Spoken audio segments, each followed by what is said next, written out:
Hi, it's Rick with Musician's Edition here with another page in Tenor Sax Book 2. Today we are on page 21.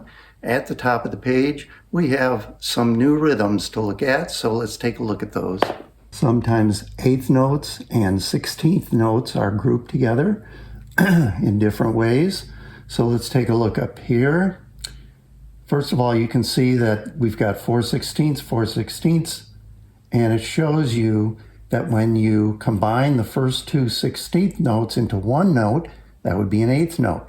So the length of these two notes is equal to the length of this eighth note.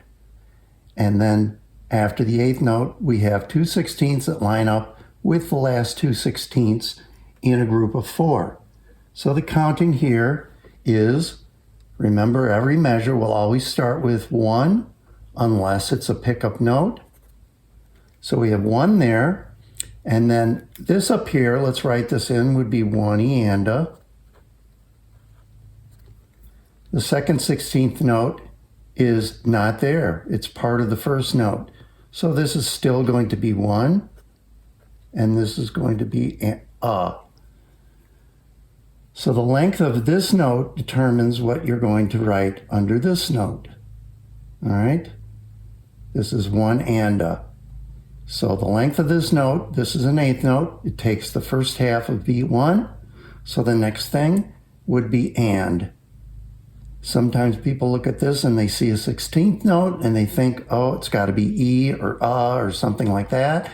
No, look at the note before it and see how long it is.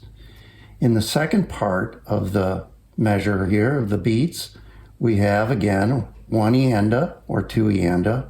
I guess in this case it's two. Eanda. Underneath it, we still start with beat two. It's a 16th note, lines up with this one, so this is going to be E. And then this lines up with the third 16th, and this is and. And that works out because this is an eighth note, and it gets the second half of beat two. Okay? So we have some exercises where we use those rhythms. Let's look at this one. This rhythm is the same as that one, but even if it wasn't, we know we're going to start with one, and then again look at the length of this note to determine what this is going to be.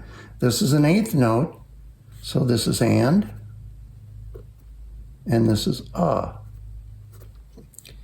If the rhythm were eighth note, and if this was an eighth note, we would know that this would be one and. Still one and, a. Here we have two anda. Here the rhythm changes. We have a 16th note at the beginning of the measure. So this is one, and this is going to be E. Why? Because this is a 16th note. This is going to be and. Why? Because right before it is E. One E and. So this is one E and, this is two E and. All right, so we have combinations, different combinations of those 16th note rhythms on this page. When you're learning this, it's a good idea to either write in the counting or at least say it in your head before you play it. All right, let's get to playing. All right, up first is Chester, number 93. Here we go. 1, 2, 3, 4.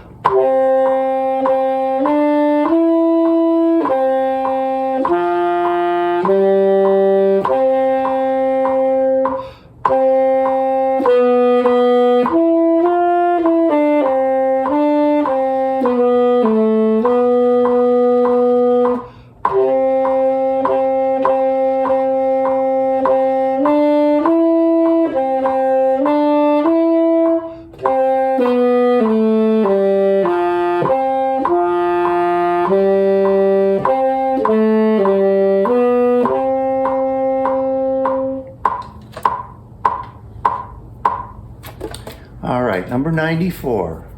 So the top line, A, and the bottom line have just a little bit different rhythm. Everything is lined up so you can see where things happen. Let's go through the second line a little bit and just do counting.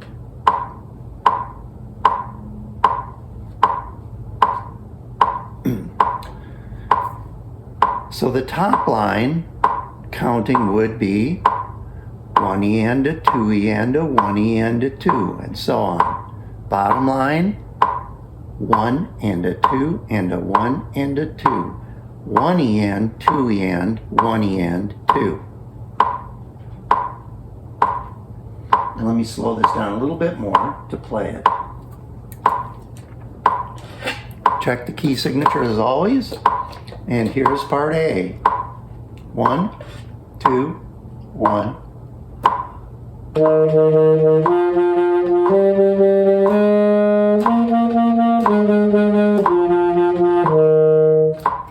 And part B. 1, 2.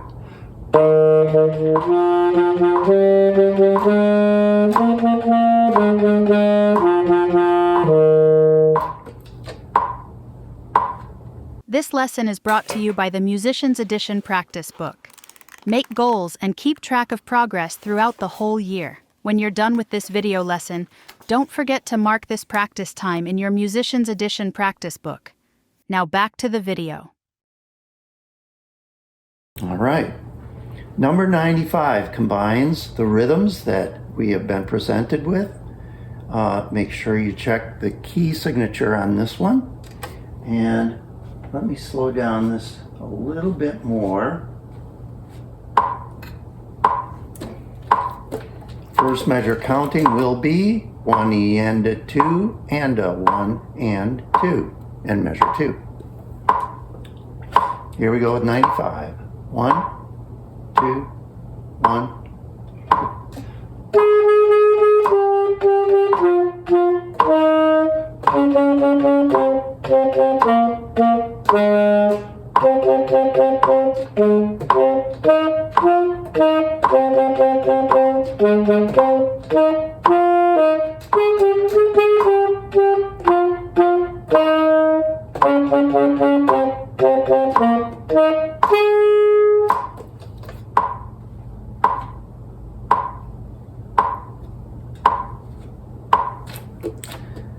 We recently learned back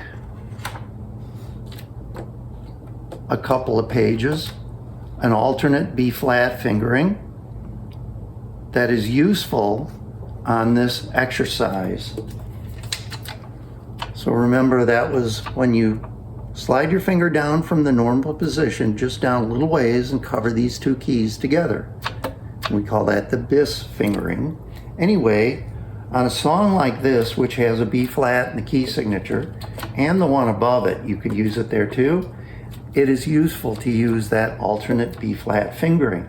That way you can keep your finger down on the two keys together for the entire song, and all the B's will come out as B-flat. All right, and then we have one more, Go for Excellence, number 96. It's called Big Rock Candy Mountain.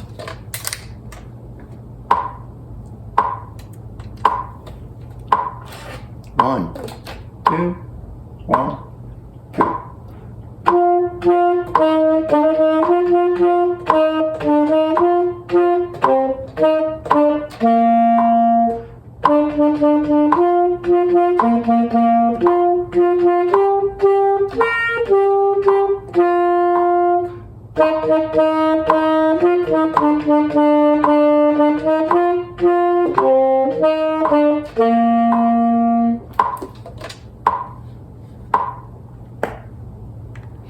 So take your time with that page, slow things down a lot,